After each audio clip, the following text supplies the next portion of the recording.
So, folks, originally from Westmoreland, like our producer, Sydona Chandon went to Canada for university studies, where she made such a mark that she was awarded the 2023 New Brunswick Youth Human Rights Award. Wow. She's with us now. Good morning, Sydona. How are you? Welcome to Smile Jamaica. Good morning to Jamaica. I am well this morning. How are you? I can't complain. Give thanks, and thanks for asking. What time is it? Are you on the same time as we are? Actually, I think I'm an hour ahead, so it says 7:53 a.m. for me. Okay, all right, you're right, because it's 6:53.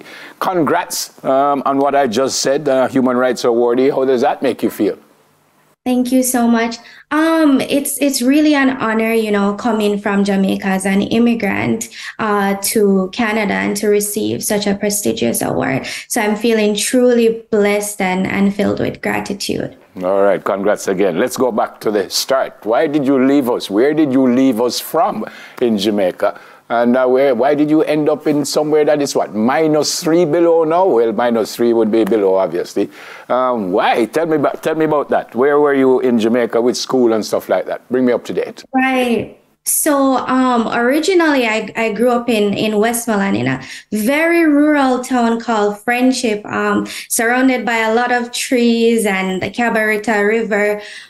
Growing up, my mom had a small private school called Excelsior Prep, and that's where I was taught from pretty much from my eyes were at my knees until I did my GSAT exams, which is probably called something else now.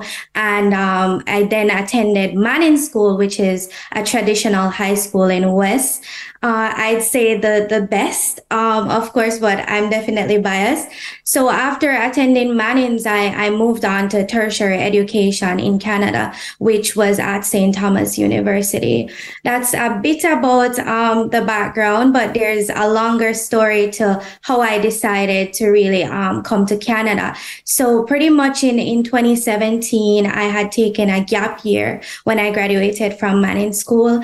And I was just really praying to God, like, where next for me? And I went through a traumatic situation experience while I was in Jamaica. And so it kind of sped up the process of me applying to universities. Then through prayer and fasting, God was like, it's Canada and it's St. Thomas University. And that's how I ended up here. Yep. You don't have to, but can you share anything about that traumatic experience? But you don't have to. Sure. So pretty much I witnessed like a break in my home the morning when I was supposed to do my SATs.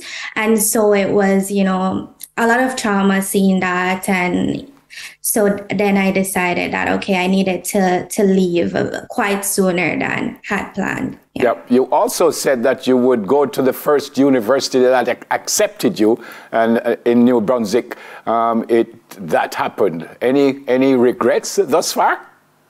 No regrets at all. I do believe that this is where God wanted me to be, because I've been able to, make so many changes here and help so many people that are, from marginalized communities. So I do believe that this was where I was meant to be. Yeah. A lot of what you do comes through and from Christianity?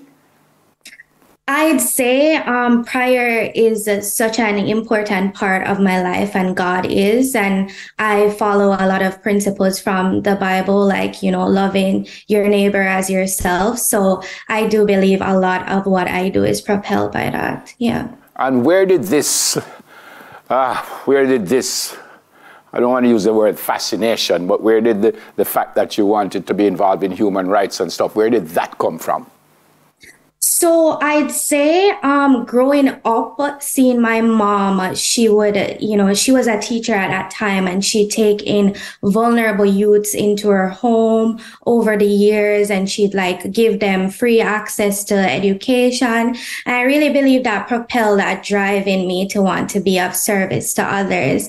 And I really believe that the act of service is truly life-giving and will extend for a lifetime. Yeah. A Jamaican person of color in Canada, in New Brunswick also, which would be a little bit different from maybe mainstream Toronto or something like that. How were you accepted? How are you accepted? And did you have to navigate through the things that you didn't want to navigate through? Yes, definitely. I had to navigate through culture shock, of course, and also having to adapt to, like -3 degrees, sometimes -40 degrees, as well as, going to a university that is predominantly white.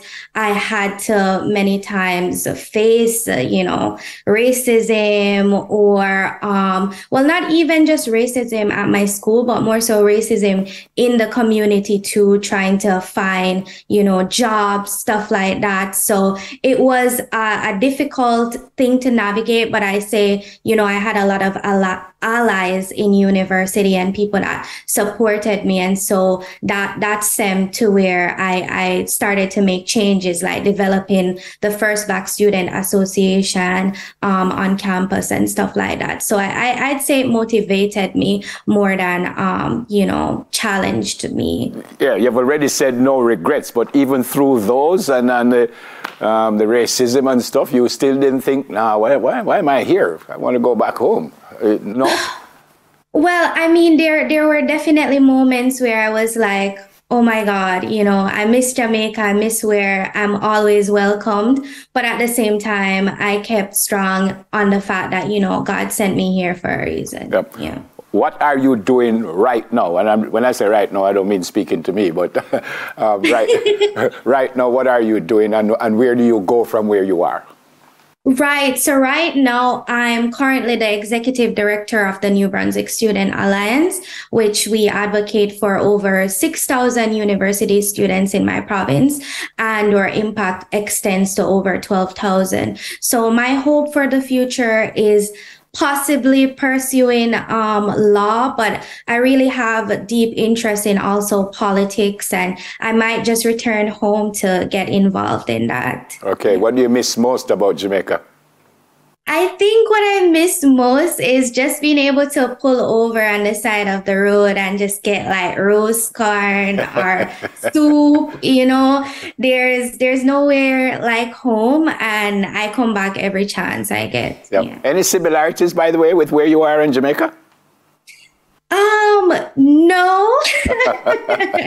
I can't give you one similarity right now, but I'm happy to be here because I think being here as a Jamaican, the optimism, all of that, like it's celebrated because it's always cold. So most people are feeling, sad or in depression sometimes. So being optimistic from Jamaica, it makes a change. Yeah. Who do you want to say hi to before you go in Jamaica?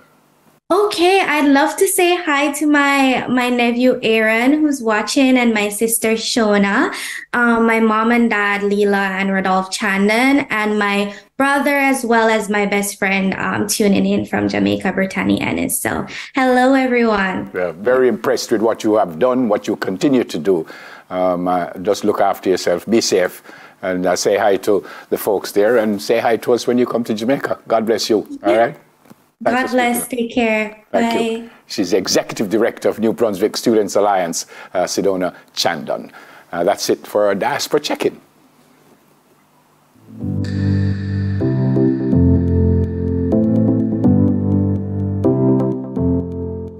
All right, folks, we're going to go for a break. When we come back, revisiting the revised Road Traffic Act.